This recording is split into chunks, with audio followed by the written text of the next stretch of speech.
Plan करतिया तोहर पगली तुहसे मिल के बयान करतिया। ए सोना माई मामा घर जाए के पलान करतिया तोहर पगली तुहसे मिल के बयान करतिया। रही नहीं घर में केहू आवो ना हेलो हेलो का सोना मिले आवो ना सोना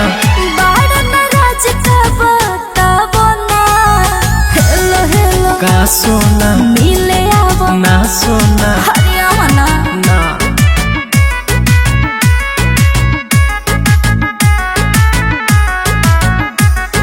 का सोना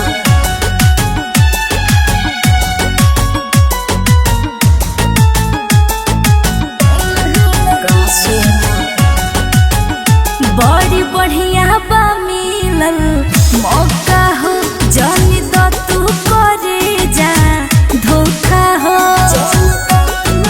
ए का सुनो ना बोला बड़ी बढ़िया बा मिलल मौका हो जानी तो तू करे जा धोखा हो।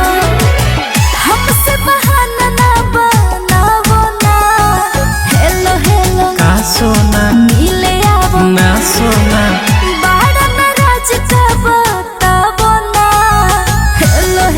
का सोना मिले आवो ना सोना हरियाणा बाक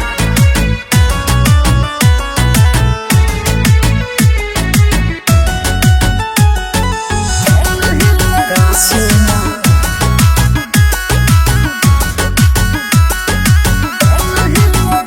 कोरा धरेला धड़कता छतिया प्रेम समझत ना बाड़ा बतिया प्लीज बाबू आओ ना। कोरा धरेला धड़कता छतिया प्रेम समझत ना बाड़ा बतिया। चंद के ओइसे सतावो ना हेलो हेलो का सोना मिले आवो ना सोना बाड़ा नाराज का बतावो ना हेलो हेलो का सोना मिले आवो ना